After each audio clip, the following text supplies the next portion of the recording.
Hola, buenos días. Soy Miguel Ángel Martín, soy el presidente de Hemofilia Andalucía y hoy, pues, en esta ronda de las jornadas de formación de la Asociación Malagueña de Hemofilia, contamos con Rubén Cuesta, que es profesor de la Universidad de Oviedo, investigador principal del grupo de INEFIS, y que, bueno, pues queremos hacer con él un coloquio, pues una serie de preguntas para que, bueno, quede claro y que nos puedas dar tu opinión sobre el tratamiento fisioterápico, la actividad física, la mejora en la artropatía con hemofilia y en otros aspectos de la vida de los pacientes con hemofilia. Y bueno, sin más voy a empezar con las preguntas, que la primera es muy directa, que es el ejercicio terapéutico, la actividad física en hemofilia, ¿sí o no? Vamos a dejar claro eso para empezar. Buenos días. Lo primero, muchas gracias por la invitación. ¿Sí o no? Definitivamente sí. Los pacientes con hemofilia pueden y deben de hacer ejercicio terapéutico, actividad física, independientemente del estado articular que presenten. Lo que ya sabemos por experiencia clínica, por investigación, es que todos los pacientes que tienen una vida sedentaria tienen mayores problemas a nivel metabólico, en la población en general, y en hemofilia en concreto, ese sedentarismo va a aumentar el grado de discapacidad, las secuelas articulares y las complicaciones que estas secuelas van a provocar. ¿Qué es lo que necesitamos? Que ese ejercicio terapéutico esté bien asesorado y esté bien controlado desde las primeras etapas de la vida del paciente, tanto en un niño cuando tiene una artropatía, en un adolescente y en una persona adulta. Hasta hace no tanto tiempo, y de hecho todavía se sigue recomendando en muchos sitios, el paciente solo tiene que hacer natación, natación y natación. Lo que se ha observado, y lo sabemos, es que hacer natación con una mala técnica puede provocar problemas a nivel de tobillo y a nivel de codo, por lo cual hay que adaptar el deporte que el paciente quiere hacer dentro de un ámbito de seguridad, con una buena técnica para conseguir los resultados que queremos. Si nosotros obligamos a que todos los pacientes hagan el mismo deporte, por ejemplo natación, con una mala técnica, tendremos más secuelas y al final el paciente va a acabar aborreciendo esa práctica deportiva. Por lo cual, primero vamos a ver qué deporte o qué actividad física le gusta a ese paciente y en función de sus gustos y preferencias adaptarlo a sus condiciones físicas. Todo esto teniendo en cuenta que hay deportes donde socialmente son más que aceptados, como por ejemplo el fútbol, donde no tenemos que promocionarlo, pero tenemos que ser conscientes de que si un niño quiere jugar al fútbol, lo va a hacer tanto de forma pública como a escondidas de sus padres. Pero quitando el ejemplo del fútbol, que es el deporte que por desgracia a nivel social más impacto va a tener, sobre todo en niños y adolescentes, en el resto de edades o etapas vitales del paciente y de la actividad física, primero ver qué es lo que al paciente le gusta y luego adaptarlo a su condición física. Pero definitivamente los pacientes tienen que hacer ejercicio terapéutico y actividad física de una forma periódica, igual que si no tuvieran hemofilia u otra coagulopatía congénita.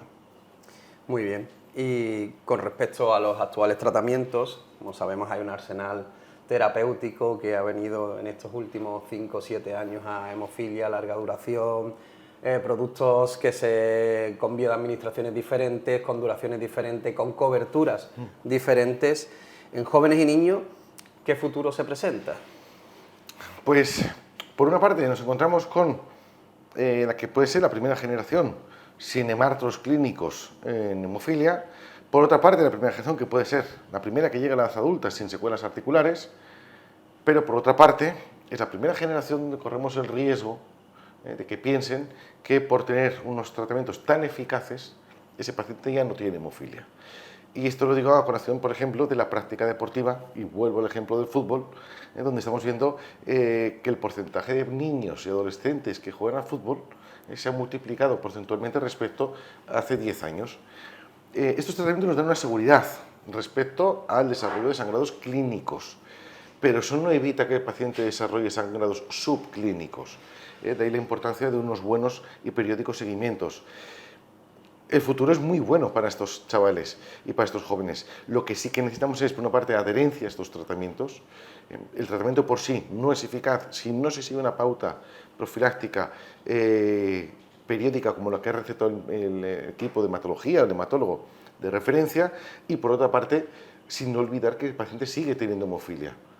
porque a partir de ahí seremos capaces, con unas medidas básicas de higiene postural, de actividad física y de prevención y cuidados, de que por fin sea esta la primera generación sin sangrados clínicos y sin artropatía hemofílica en llegar a la edad adulta.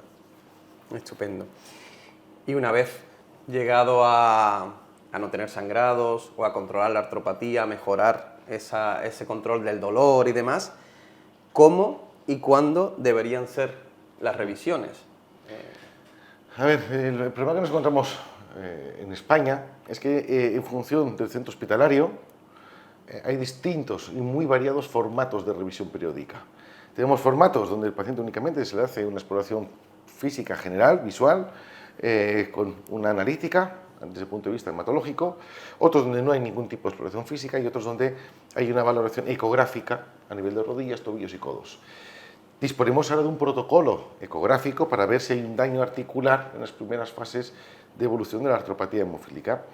¿Qué sería lo recomendado y que se recomienda a nivel europeo, según los principios de fisioterapia de la GEAT?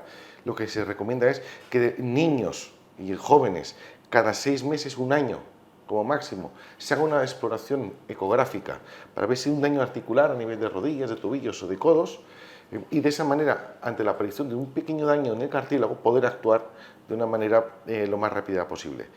Sin embargo, si a estos pacientes únicamente hacemos un control hematológico, pueden pasar desapercibidas pequeñas daños articulares a nivel del cartílago que cuando se manifiesten al llegar a la adolescencia o a la edad adulta temprana, va a ser demasiado tarde, va a haber un daño subcondral ya relevante y eso va a hacer que la artropatía hemofílica avance de una forma mucho más rápida. Por lo cual, evaluación ecográfica cada 6-12 meses como máximo en pacientes pediátricos y en pacientes jóvenes. Muy bien. Y por último, perdón, me gustaría que a esos pacientes adultos con una artropatía hemofílica grave, en los que hemos tenido el doble mensaje de no hagas nada, no te muevas, no hagas deporte, no hagas actividad física, y ahora en la edad adulta todo lo contrario, muévete, haz actividad física, que es lo mejor que puedes hacer, y para los jóvenes también, para que no tengan ese tipo de artropatía, ¿qué consejo les darías tanto al adulto como al joven de que realice o ese tratamiento lo incorpore dentro no solamente del pinchazo que tengan que poner en su tratamiento, sino ese tratamiento que incorpore a su vida? En hemofilia, y todavía en la actualidad, en algunos centros se sigue recomendando que el paciente no haga actividad, que no corra riesgos y lo que siempre se decía es tener una burbuja para evitar posibles riesgos de sangrados, golpes o traumatismos. En el siglo XXI tenemos unos tratamientos que no hubiéramos pensado hace 15, 20 años y hay que aprovechar esa eficacia. Tened en cuenta que el 80% de los pacientes del mundo no tiene acceso a los tratamientos farmacológicos que hay en España. La suerte tienen los pacientes con hemofilia, con otras coagulopatías en España, que disponemos de unos tratamientos muy eficaces, generalizados y de forma profiláctica. ¿Eso qué hace? Que el abordaje de la hemofilia haya cambiado radicalmente. Ese paciente que tiene que estar encamado o en su casa sin hacer ningún tipo de actividad por miedo a... esa imagen tiene que cambiar con 180 grados. Necesitamos pacientes activos, pacientes que se muevan, que hagan ejercicio y que ese ejercicio esté supervisado por personas que saben de ejercicio físico. Cuando hay una lesión articular, ejercicio terapéutico, bajo la supervisión de un profesional sanitario que sepa qué intensidad, qué cargas, qué repeticiones, qué resistencia aplicar al ejercicio. Y cuando no hay una lesión, como puede ser en jóvenes y adolescentes, en manos de profesionales de actividad física y del deporte, que son quienes mejores van a graduar la intensidad del ejercicio. Que todos los pacientes hagan lo mismo no tiene relevancia. Llevamos años hablando de la individualización del tratamiento profiláctico. Hay que individualizar también el ejercicio terapéutico. No todos los pacientes pueden hacer los mismos ejercicios, ni a la misma intensidad, ni con la misma duración. Por lo cual, si somos capaces de conseguir el máximo rendimiento físico, conseguimos el máximo objetivo en cada uno de nuestros pacientes. Y no podemos pedir lo mismo a un paciente de 50 años con patología articular, biarticular en rodillas, tobillos y codos, que a un joven donde solo tiene afectado en la articulación del tobillo derecho, por ejemplo. Individualizar el tratamiento, adaptarlo al día a día de nuestros pacientes y ir al máximo en la mejora del rango de movimiento, de fuerza, de movilidad, de estabilidad, porque eso al final es lo que va a conseguir normalizar desde el punto de vista clínico y funcional la hemofilia en el siglo XXI. Pasar página de ese paciente con hemofilia en su casa, sin correr ningún riesgo, porque los actuales tratamientos nos permiten que, aunque haya un daño articular, podamos trabajar y recuperar funcionalmente esa articulación. Y si el paciente no tiene ningún daño articular, no hay ninguna excusa para trabajar de una forma controlada, de una forma seriada, para que ese paciente tenga la mejor condición musculoesquelética y con ello prevenir sangrados y complicaciones el día de mañana. Pues muchas gracias. Ahora vamos a pasar a hacer, digamos, a verlo en la realidad con un paciente para que nos explique el doctor Cuesta cómo son la artropatía hemofílica, cómo se trata y cuál es digamos, el tratamiento que hay que ejercer sobre esas articulaciones. Y nada, muchísimas gracias, nos vemos en la próxima jornada con distintos temas y cualquier duda que tengáis, pues aquí estamos en la Asociación de Hemofilia de Málaga para recibirla gustosamente. Muchas gracias. La hemofilia es una enfermedad, una coagulopatía de la sangre que se caracteriza principalmente por sangrados en el aparato locomotor. De esta manera, la repetición de distintos hemartros en una misma articulación provoca un desgaste articular degenerativo y crónico que se conoce como artropatía hemofílica. La artropatía hemofílica se caracteriza, aparte por una disminución del rango de movimiento, en el cual el paciente tiene incapacidad para conseguir una movilidad completa a nivel articular, por una hipotrofia muscular, en el cual se va a perder el tono y el volumen del músculo, y una alteración propioceptiva. Una de las principales características en la artropatía hemofílica, que afecta principalmente a tobillos, rodillas y codos, va a ser el dolor crónico que van a aparecer estos pacientes principalmente cuando están en carga. Dentro del abordaje terapéutico de esta enfermedad, aparte del tratamiento profiláctico, que es el único tratamiento eficaz para evitar el desarrollo de distintos hemartros y con ello la artropatía hemofílica, nos vamos a encontrar el tratamiento fisioterápico y funcional. ¿Cuál es el objetivo que tienen estos tratamientos? Por una parte, el alivio del dolor crónico y por otra parte, el abordaje tanto de la estabilidad en miembro inferior y miembro superior y por otra parte, la mejoría en la medida de lo posible del rango de movimiento. ¿Qué nos vamos a encontrar en estos pacientes cuando queremos trabajar a nivel de miembro inferior o de miembro superior? Que tenemos una serie de limitaciones de rango de movimiento que nos van a impedir trabajar en la máxima funcionalidad. Cuando en sujetos sin artropatía queremos trabajar la fuerza muscular, trabajamos en máximos rangos de movimiento. Sin embargo, en hemofilia tenemos que trabajar en rangos submáximos y eso va a depender también de la movilidad que tenga el paciente de por sí. En un paciente donde no tengamos ni siquiera 90 grados de flexión de rodilla, tendremos que trabajar en los rangos submáximos al 80% para poder conseguir la mejor ganancia posible con el menor riesgo para esta articulación. El principal problema que tenemos en el abordaje de la hemofilia es el desarrollo de sangrados articulares mientras estamos haciendo una intervención terapéutica, por lo cual es fundamental mantener todas las medidas preventivas para mejorar las variables de movilidad, de rango de movimiento, de fuerza o estabilidad con el menor riesgo posible para estos pacientes. Por ello hay técnicas invasivas, como puede ser la punción seca, como puede ser la EPI, que van a estar totalmente contraindicadas en estos pacientes, mientras que otras técnicas de terapia manual, más pasivas, donde el paciente únicamente vamos a darle un estímulo a nivel tisular, van a ser mucho más seguras y más eficaces. Sin embargo, tenemos que tener en cuenta que en una artropatía de nada vale un tratamiento pasivo en el cual al paciente le vamos a hacer un abordaje de terapia manual si luego el paciente no tiene un trabajo complementario activo, de manera que va a complementar después de la intervención de fisioterapia el abordaje que queremos trabajar con él. A modo de ejemplo, si tenemos un paciente en el cual vamos a trabajar la musculatura cuadricipital con ejercicios isométricos o ejercicios excéntricos, por ejemplo, si ese tratamiento no se complementa posteriormente con trabajo activo a nivel domiciliario, difícilmente podremos conseguir unos resultados óptimos en la ganancia de la variable fuerza, que es la que nos pretendemos o tenemos como objetivo. A nivel de estabilidad, toda pérdida de rango de movimiento, toda pérdida de masa muscular, volumen y fuerza muscular va a provocar una alteración propioceptiva.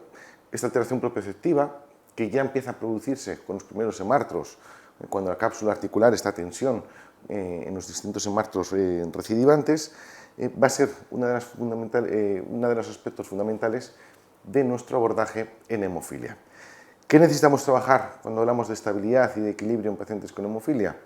Trabajar de forma pasiva, la estimulación de esos receptores propioceptivos y, por otra parte, el control motor a nivel muscular para que esos miembros inferiores, ese core y esos miembros superiores sean capaces, ante distintos estímulos y cambios de posición, de readaptarse para evitar una nueva lesión articular. Cuando queremos trabajar en pacientes con hemofilia, lo habitual es que nos encontremos lesiones biarticulares, en las cuales tengamos una afectación en mayor o menor medida de ambos tobillos, de ambas rodillas o de ambos codos. Esto vamos a encontrar principalmente en los pacientes más adultos, donde no hubo un tratamiento profiláctico primario desde los primeros meses de vida, o donde el tratamiento profiláctico se comenzó ya en la edad adulta. De este modo, tenemos pacientes donde lo primero tiene que ser asegurar que no haya sangrados articulares como consecuencia de las intervenciones y, por otra parte, buscar el tratamiento más eficiente para conseguir los mejores resultados. Cuando queremos trabajar a nivel de miembro inferior, vamos a trabajar tanto en descarga como en carga, con un objetivo muy claro, que es mejorar tanto los síntomas de dolor crónico, que es la principal manifestación clínica que estos pacientes van a derivar, como el rango de movimiento, la fuerza y la estabilidad. Si nosotros tenemos un paciente con una afectación de distintos grados de severidad en ambas articulaciones, aunque hagamos hincapié en aquella que tiene un mayor número de secuelas o una gravedad mayor, tenemos que hacer un especial hincapié en esa articulación que está en mejores condiciones clínicas y funcionales, porque va a ser el soporte para la articulación más afecta en el día a día. Una de las variables clínicas más importantes en hemofilia es el dolor articular. Una de las opciones terapéuticas más eficaces para mejorar el dolor articular es el trabajo combinado de fuerza y estabilidad, de manera que podamos dar un estímulo analgésico a esa articulación y a esa artropatía hemofílica. Como ejemplo que podríamos utilizar en alternativa terapéutica, tendremos el trabajo, por ejemplo, de fuerza en sentadillas, donde mediante isometría o ejercicios excéntricos podemos dar un estímulo muscular junto a un trabajo propioceptivo y de esta manera producir un efecto analgésico por inhibición por estimulación del asta inferior de médula. De manera que va a ser ese trabajo de fuerza muscular uno de los principales efectos analgésicos que podemos provocar en estas artropatías hemofílicas. Un aspecto importante que tenemos que tener en cuenta en miembros inferiores en paciente con hemofilia es la alteración que nos vamos a encontrar cuando hay una artropatía hemofílica de tobillo. En estas afectaciones de tobillo va a haber una alteración totalmente a nivel articular, una alteración axial y va a haber una alteración de la marcha, por lo cual el estudio podológico de estos pacientes va a ser clave para corregir ese varo de tobillo que se va a provocar como consecuencia del deterioro articular y que en muchos pacientes va a ser necesario que requieran de una plantilla que corrija la posición de la planta del pie y con ello mejorar la biomecánica del miembro inferior. Estas evaluaciones podológicas van a ser fundamentales y deben ser llevadas a cabo año a año para mejorar la marcha, la bipedestación de los pacientes con hemofilia. Dentro del abordaje de la artropatía hemofílica, antes de llegar a un grado de deterioro máximo, las articulaciones van a presentar una inflamación de la membrana sinovial. Esta inflamación que se va a cronificar, esa sinovitis que se va a cronificar, va a requerir en muchas ocasiones de un abordaje de cirugía menor para evitar y cortar ese ciclo de hemartros, sinovitis y hemartros. Mediante técnicas invasivas mínimas, como por ejemplo va a ser la infiltración de una sinoviortesis con un isótopo radiactivo, podemos quemar la membrana sinovial y eso va a facilitar la recuperación funcional y clínica de estos pacientes, evitando ese rápido deterioro de la articulación y permitiendo desde el punto de vista funcional poder trabajar con mayor seguridad, sin miedo a que haya un nuevo sangrado en la articulación diana. Cuando trabajamos en miembro superior, en articulaciones de miembro inferior y superior, principalmente en la articulación del codo, tenemos que tener en cuenta que se va a alterar la funcionalidad de estos pacientes y muchas de las actividades de la vida diaria, bien por la pérdida de fuerza, principalmente a nivel del bíceps, por el acortamiento a nivel del tríceps y por una pérdida de los rangos de movimiento tanto en extensión como en supinación. De manera que todo el abordaje que se puede hacer desde edades tempranas para evitar un acortamiento de cadena posterior y mejorar la fuerza muscular en cadena anterior va a ser fundamental para mejorar la funcionalidad de estos pacientes. En miembro inferior, ¿qué nos vamos a encontrar? Una disminución del trofismo en cadena anterior, cuádriceps, y un acortamiento considerable a nivel de cadena posterior, por lo cual todo el abordaje que se puede hacer en cadena posterior, tanto en isquiotibiales como en tríceps sural, para mejorar la elasticidad muscular, va a redundar en una mejoría en los movimientos de extensión de cadera y de flexión dorsal de tobillo.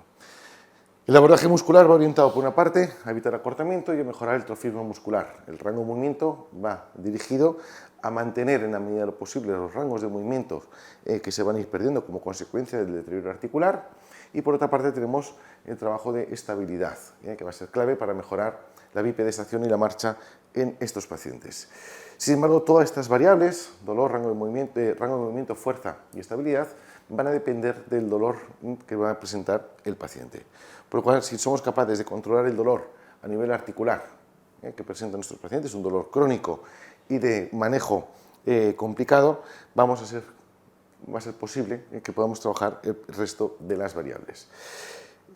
Un aspecto que tenemos que tener en cuenta con los pacientes con hemofilia es que muchos de ellos van a estar tomando fármacos analgésicos antiinflamatorios desde tempranas edades a medida que se ha ido desarrollando la artropatía hemofílica. Por lo cual, ese control del dolor sin necesidad de fármacos analgésicos, sin necesidad de fármacos antiinflamatorios, va a ser fundamental para el manejo activo del dolor. Aspecto que ahora mismo en las unidades del dolor a la vez tiene mayor importancia para evitar pacientes polimedicados desde tempranas edades de vida y de esta manera poder trabajar de una forma activa y donde el paciente forma parte de ese abordaje multidisciplinar que queremos en la artropatía hemofílica. ¿Es posible el éxito o la mejora total o la reversión a un estado articular normal, a un rango de movimiento normal, a una hipertrofia muscular normal? Eso va a ser imposible cuando está ya instaurada una artropatía hemofílica. Teniendo en cuenta que la artropatía es una lesión degenerativa, crónica y progresiva, lo único que podemos hacer es que las manifestaciones funcionales de la artropatía se enlentezcan en la medida de lo posible y las secuelas articulares produzcan una discapacidad a largo plazo. Sin embargo, no podemos revertir el daño articular, no podemos revertir la alteración que va a haber en todas las estructuras intraarticulares y con ello lo único que podemos hacer es enlentecer funcionalmente ese deterioro articular. ¿Cuál es la última etapa de la artropatía hemofílica? El reemplazo articular, como por ejemplo a nivel de la rodilla con la colocación de una prótesis o la fijación a nivel del tobillo. El objetivo que nos planteamos desde fisioterapia, ¿cuál es? Retrasar en la medida de lo posible ambas cirugías, manteniendo la funcionalidad y aliviando el dolor de estos pacientes para evitar que pacientes jóvenes con 30, 40 años haya que poner la primera prótesis de rodilla que posteriormente habrá que cambiar con el paso de los años o tener que hacer una fusión, una artrodesis articular en el tobillo a tempranas edades. Todo lo que sea mejorar la funcionalidad, aliviar el dolor de estos pacientes y mejorar en la medida de lo posible la bipedestación y la marcha en miembro inferior y la funcionalidad en miembro superior, va a enlentecer ese proceso de deterioro funcional de los pacientes con hemofilia y retrasar en la medida de lo posible, aunque no siempre podamos, la colocación de prótesis totales de rodilla o de una artrodesis de tobillo. Como conclusión, podríamos decir que el abordaje de los pacientes con hemofilia, con los actuales tratamientos farmacológicos de larga duración, nos van a favorecer, nos van a ayudar considerablemente a el aspecto de la seguridad respecto a la provocación de sangrados sea mínimo. Por otra parte, esos nuevos tratamientos, cada vez más eficaces, más seguros, nos da un extra de seguridad a la hora de ir un poco más allá respecto a los requerimientos funcionales que vamos a pedir a nuestros pacientes. De manera que podemos trabajar la fuerza, el rango de movimiento y la estabilidad mediante unos entrenamientos y unos trabajos de ejercicio terapéutico mucho más avanzados por la seguridad que nos dan estos tratamientos tan eficaces. Y por otra parte, el abordaje global a nivel de miembro inferior y de miembro superior. aunque nos encontremos una articulación, una única articulación diana en miembro inferior, el abordaje debe ser global de todo el miembro inferior, porque una afectación de rodilla afectará la biomecánica en tobillo, en cadera y en columna lumbar, por lo cual el trabajo debe ser global en todo el miembro inferior.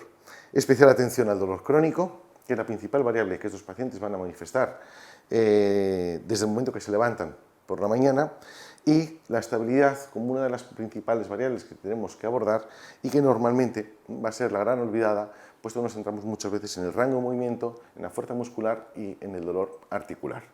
Por lo cual, en pacientes con hemofilia, con tratamientos farmacológicos seguros, como los que disponemos en la actualidad, con el conocimiento científico de toda la evidencia que se ha ido acumulando, especialmente en las 2 últimas décadas, podemos hablar de que es posible y es necesario el trabajo funcional en pacientes con hemofilia de una forma segura y de una forma eficaz.